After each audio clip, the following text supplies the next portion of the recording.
Good morning, class. My name is Luke. You can call me Lucky. And today is Tie Tuesday. Today I'm wearing a very topical tie. This is my Star Wars tie. I'll come clean. I'm not much of a Star Wars fan, but I like sci-fi. This tie was given to me as a gift from some of my friends in university, and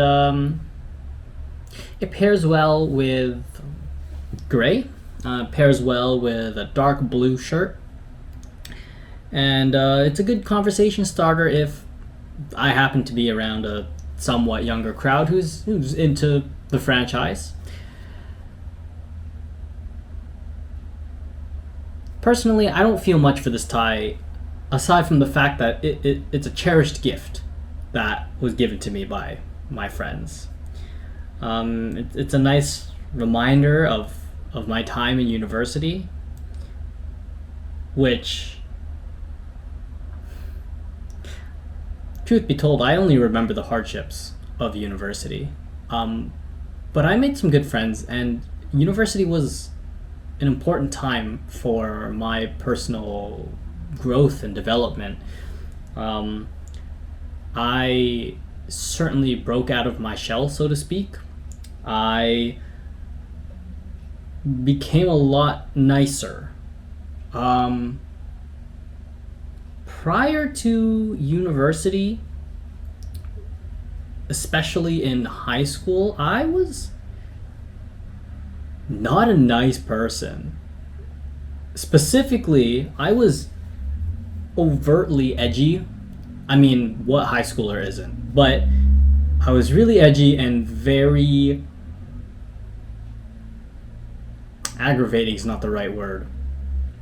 Provocative? Nope, too sexy.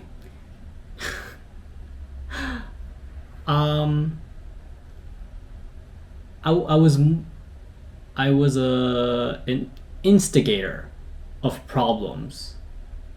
I had my own set of problems. Truth be told, it's a miracle that I even had any friends in high school at all. And I count my blessings where I have them. My high school friends are my my best friends. They're my day ones. I actually do have some day one. I have one day one. That he's been with me since elementary school. But coming back to the point, yeah, I was not a very sociable person in high school, and any of my friends would tell you the same. Do they think that I changed in university? Maybe, maybe not.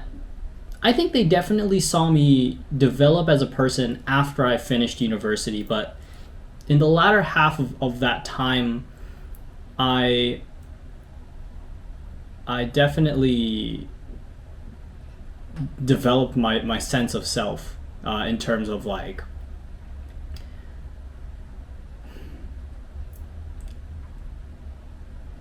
I don't want to say my social standing,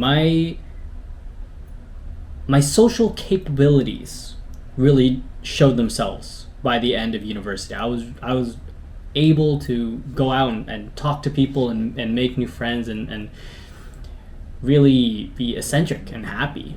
And I made a lot of great friends after university and once I entered the workforce.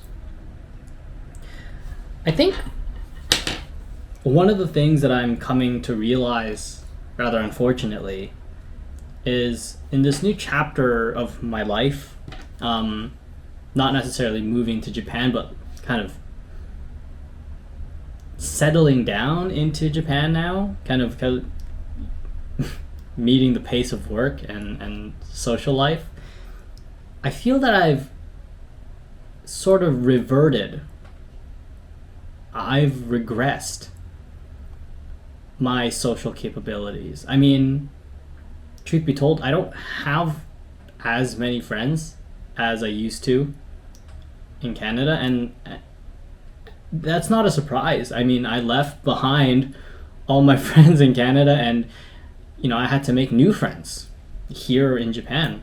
And I have a handful of friends, but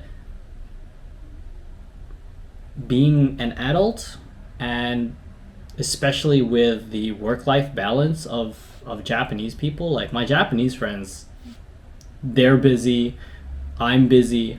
Even Canada, I would say, oh yeah, they're busy, I'm busy. But in Japan, it's just that much more. Like, they're being a teacher, and working these other kind of jobs. Like, the hours are strange, the hours are long. It's hard. It's hard to make friends. It's hard to meet up with friends. And I think a lot of that has kind of gotten to me in the sense where I've sort of given up on furthering or developing my social capabilities. And part of that is because I'm just so adverse to using the Japanese language. Like, I use it when I need to, and I use it as I need to, but I don't use it enough to improve it, and I don't use it to my benefit, to like make friends or like, make social connections. Like, Japanese is not something I want to speak. It's something that I have to use, purely as a tool of survival. And sure, that helps me get through my day to day, and like do things like go shopping, or go to city hall, go to the hospital, traverse subway systems and maps, and truly survival Japanese. But I don't benefit any of the bright and flashy and popping aspects of learning a language, of using that.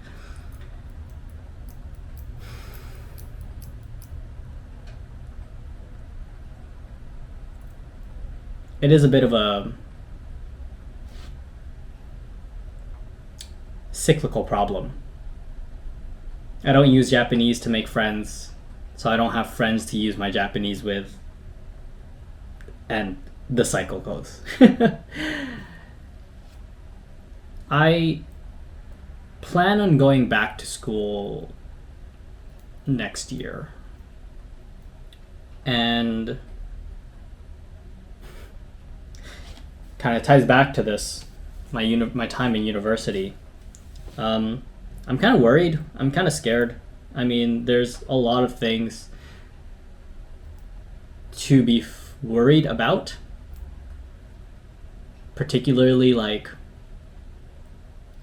what if I don't succeed to the extent that I hope that I do with a language school? What if I just genuinely suck at speaking Japanese, and I just don't learn the language, and I just end up wasting my money?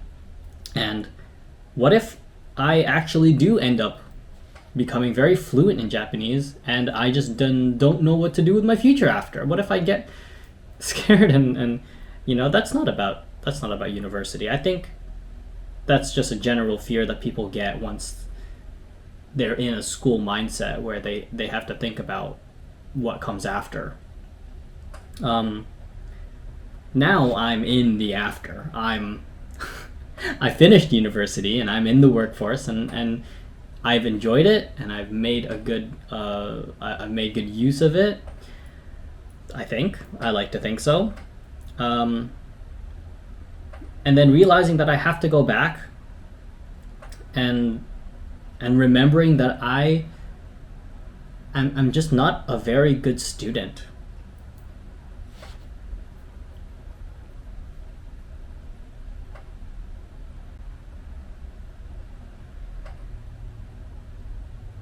I was looking through my old school material yesterday, because I was looking for some art to show, because one of my students asked me about what art I did in high school. And so I was searching through my old you know, high school notes and assignments and everything, and university assignments, and it struck me that I was actually a very studious student. I actually put in a great deal of effort to to I feel like study isn't the right word, to complete my academics. I made study guides. And then I remember giving those study guides to other people. But I never actually really used those study guides for myself. I mean, the act of making the study guide is in itself studying, but I wasn't, that wasn't my goal. My goal was to just do a summary of my efforts. At the end of the day, everything that I did always culminates as my effort and not as my academics. And because of that, you know, I always prided myself on working hard without ever actually getting the results of being academically achieving.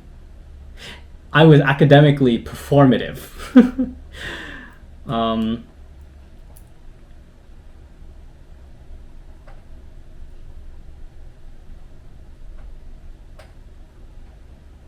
All in all, I was just not a very good student. I made it through somehow. I made it through because I try. It's the same reason I think that I excel. Excel is the right word. Excel feels like my work is efficient. I'm not efficient. I'm very effective at what I do in teaching because I always give my full effort. Scratch that. It's not about the teaching. It's about my presence as an educator. I don't consider myself a teacher. That's a discussion for another time. What constitutes being a teacher? I'm not licensed. I don't teach. I facilitate language for students so that they can practice and learn how to use the English that they're taught. But I'm not a teacher. Despite that, my best quality in the role that I have currently isn't my pedagogy. It's just the fact that I show up. It's the fact that I always put in the effort. I mean, I show up to work early every day, and I greet the students at the gate, and when I have the chance, I say goodbye to the students as they're leaving. I eat lunch with the students at every opportunity that I have. I try and share my knowledge and my experience with the students and try to see them eye to eye, or try to take an interest in their interests. When they tell me that, you know, they like a certain book or that they like games, and I'll show them the games that I played in high school. And all of the things that I find enjoyable and all the things that leave an impression on these students, I feel like 10% of that has to do with me in the classroom. And 90% of that has to do with me everywhere else. It's me making special handshakes with as many students as I can, and me remembering their names. It's me making small talk in the hallways,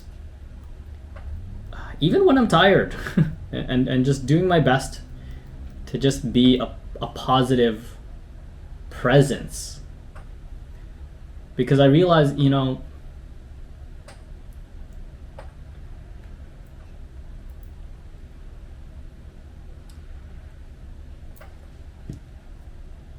I am actually quite lucky in the position that I have, that I I have actually very little responsibility in terms of being an educator in a professional school setting, but I have all the privilege of being present and being able to have an impression on students at the stage in their life where they are developing a sense of the world, and they're also just out having fun with friends, and not thinking about the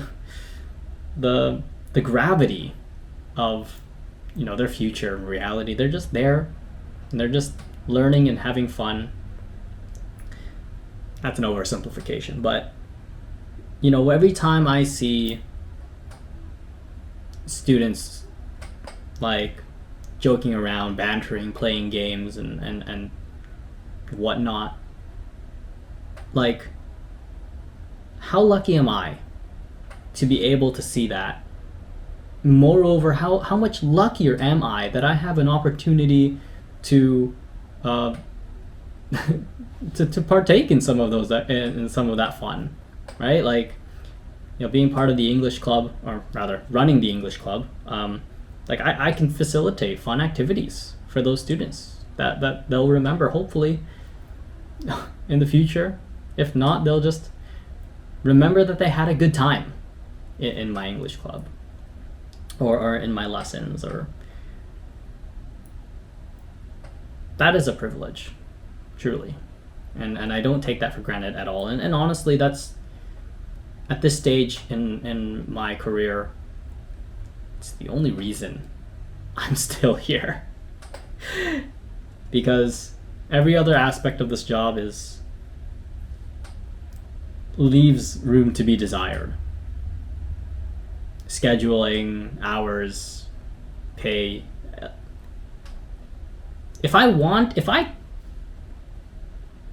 tell you what. Any of these teachers will tell you what. If you want a stable job that pays well and has decent hours and a number of other benefits, you wouldn't come to be you wouldn't be doing this job. You wouldn't be an NS. You wouldn't be an ALT. Anyone can tell you that.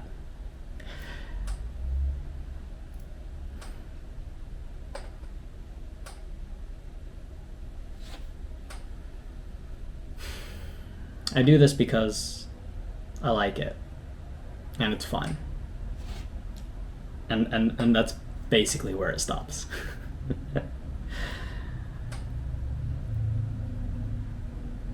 I don't know if one day I'll find any of this not fun. I think I want to see the other sides of this academic shape. I mean, like, what I mean by that is I've taught elementary school. I've taught here now junior high school. I'd like to teach high school. In Canada, I was teaching university students and young adults. In Japan, I haven't taught university, so that would still technically be like a new experience for me, but surely enough, I haven't discovered everything.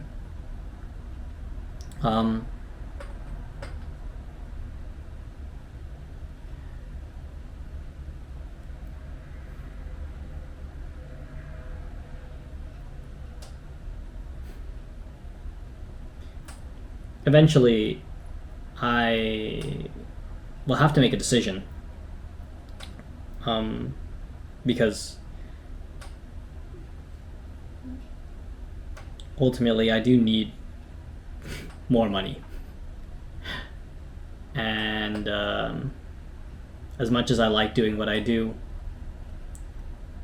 reality is catching up with me, and I think after I attend a language school and I hopefully gain the the capabilities to secure a higher paying job, I think a higher paying job is probably going to be some soul sucking corporate office job. If I'm lucky, I get something in my field of expertise in geomatics and GIS and geography. That'd be cool. That would be better than nothing. But that still requires me to tap back into my my former knowledge, and I'm sure it's there, but I haven't used it in a couple of years.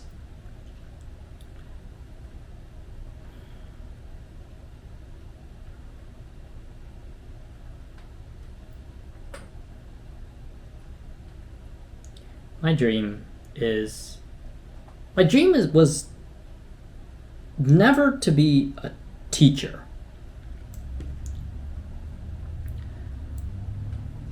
My dream was to help people. And I think in my own